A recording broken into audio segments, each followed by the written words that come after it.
Hello. So have you ever done that thing where you try to be much cooler than you actually are? As if you've created this better version of yourself that you think is more attractive to other people? I do this a lot, and it's usually because I'm inherently not cool. And I particularly do it around men who I want to date or have just started dating. And so I'll start to say things like dude a lot because I think that makes me cooler. So I'll be like, yeah, like whatever, dude, I'm down with whatever. Because I'm totally down with it. And the other thing that you do because you're superhuman is you don't want to show any sort of any flaws, and you especially don't want to show any bodily functions. Now, I learned this early on because I was an avid reader of 17 magazine, and any girls in the audience will remember the embarrassing stories section, where there was inevitably some girl who's swimming in the water in a tampon, oh no, it floats, and there's crush sees it, and another girl, she bends over, and she farts. And in each scenario, the guy walks away and he's horrified and he's like, you stink, you know. And so then I learned, you don't fart, you don't burp, and you certainly don't poop. Now this girl, this superhuman girl, has always been a problem for me in relationships because I essentially spend the beginning months just clenching my butt cheeks together and hoping that I don't implode. And I know for a fact that this happens because I read somewhere, National Geographic, South Park, some blog, that this happens, that we do implode. And so, let's go back in time. I'm 21, I've just graduated college, I'm living in New York and trying to make it as a songwriter like every other person. And it's hard emotionally, just the unpredictability of the lifestyle, and financially just trying to make ends meet as I pursue my passion. And at the same time, I'm dating this guy who's in law school in North Carolina, so we have this long-distance relationship. And the interesting thing about him is that he has Crohn's disease, which for those of you who don't know, it basically translates to I will shit my pants if I don't have meds. So if there's anyone that I should feel comfortable pooping around, it's this person. But of course, I'm incredibly constipated.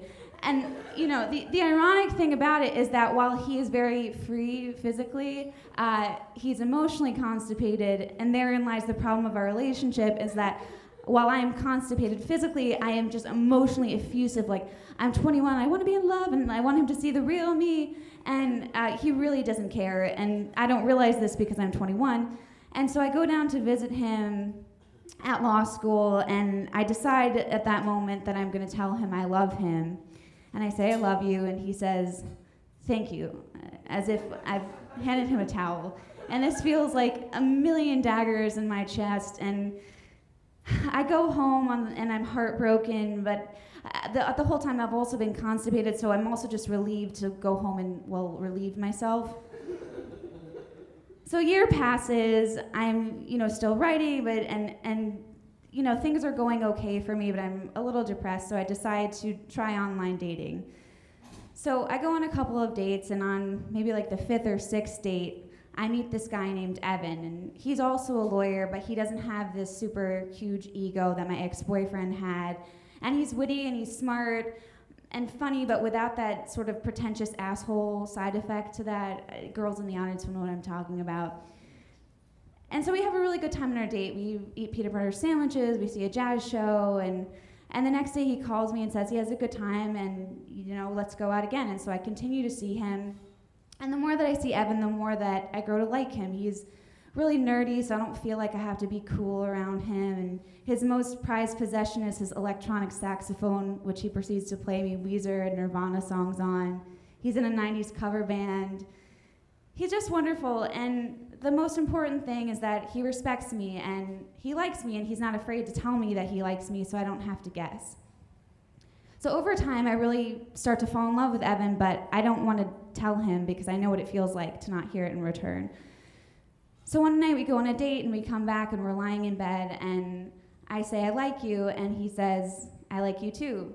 And I say, I really like you. And he says, I really like you. I can't do a man's voice. I really like you too. And, it sort of becomes this fourth grade conversation, so I just don't want to say anything that I'm going to regret, so I just decide to shut the fuck up. And he eventually says, "I think I love you, Abby Bernstein." And I say, "I think or you know?" And he says, "I know, I love you, Abby Bernstein." And I just remember feeling so elated because for once I hadn't imagined this. The emotions were equal. And I just was so happy that this person who was my friend and who I was also insanely attracted to, that he felt the same way about me. So we're now 4 months into the relationship, and Evan's about to switch law firms, and he decides to take some time off between the transition of the job, and he books a trip to Costa Rica. Now, this is risky for two reasons. One, we've only been dating 4 months, and two, I've yet to go number 2 around him.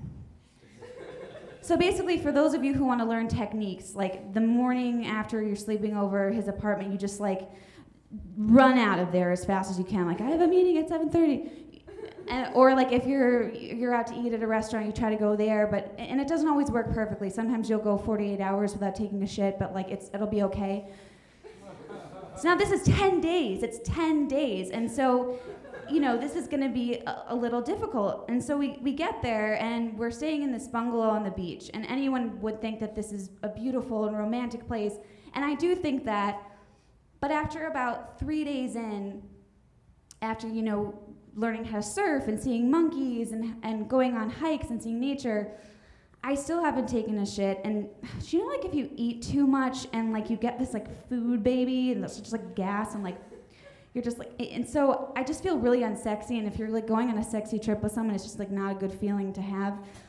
And I don't want to go to the bathroom in our place because the walls are made out of bamboo and there's not even a roof and the bathroom's dangerously close. So the farts alone are gonna be the 4th of July. And so I don't go there. And so the next night we're at this restaurant at this yoga retreat center. And so I decide to go into the bathroom there, and I spend about an hour doing my own sort of yoga poses over the bowl.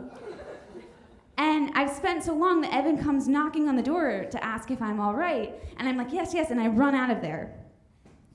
Now, there are 3 things that you should know about me that make me incredibly bitchy. 1 is lack of sleep, 2 is lack of food, and 3 is lack of poop or constipation. So I was obviously number 3, or I guess I should have said number 2. And so we're going on this hike, and Evan's doing normal things like taking pictures of birds, and he's stopping every so often to take the pictures of the birds. And I'm getting really snappy and bitchy because I just want the hike to be over. I just want this vacation to be over. God damn it, I want to take a fucking shit. So I'm just come on, don't stop. I sound like my 90-year-old grandmother. And eventually he stops and he says, what's up with you? What's wrong?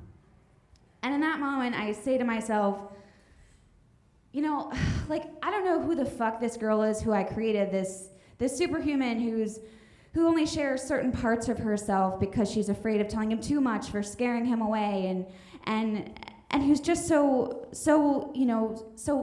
reserved and held back that she can't relax enough to really be herself and to just let go and let it go enough to take a shit even, and I can't do this. This girl, she's making me uncomfortable, and if being in love means that I have to spend the rest of my life like this, I can't do this.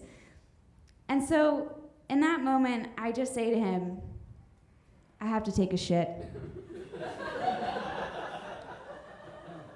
And he looks at me and he says, okay, well, let's find you a bathroom.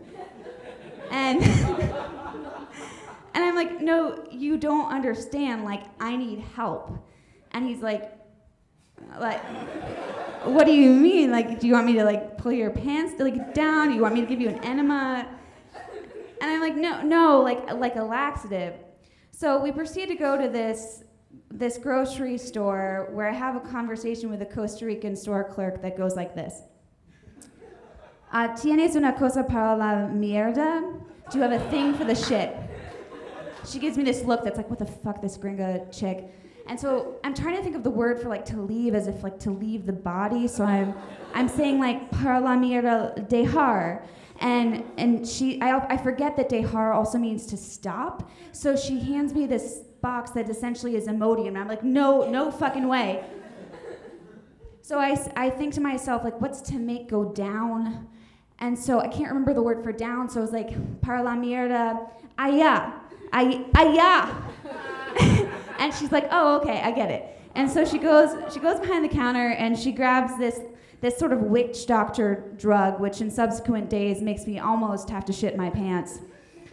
But now Evan and I sort of have this open communication, and it becomes this really funny bonding experience, and almost like a scavenger hunt, like we're on the hunt to find like the perfect laxative. But, you know, and we don't find it, and I just decide that eventually if you're given two options, one being constipated and two having to shit your pants or almost shit your pants, I think the second is decidedly more unattractive and undesirable, right? So I just decide to, you know, go au natural, and things end up being okay. It's not like I'm like, ooh, I'm a free bird, like, and I'm like shitting all over the place. You know, it's like it's not like it was that easy of a transition, but you know, I was able to just get a little bit of relief, and now I just felt that I didn't have to hide anything from Evan, and that you know, just this simple open communication from him, it was sort of me saying to this girl, I don't need you anymore and I don't want you anymore. And I felt that even just saying that allowed me to open up to him and share parts of myself that I hadn't before. So now it's, you know, the present day, and Evan and I are happily together, living and shitting together. And we even took a trip to Turkey where Evan learned to poop in a hole. I'm not that advanced yet. And so I guess what I learned from this experience is that person that you create, this superhuman, cool, attractive person, I guess she or he serves some purpose in the beginning of a relationship, because obviously you don't want to go on a first date and be like, hi, I'm crazy. But, you know, that's just plain etiquette. But you know, eventually, in order to truly fall in love and to truly get to know someone, you have to let go and you have to show a side of yourself. And as my 3-year-old nephew's book says, everybody poops.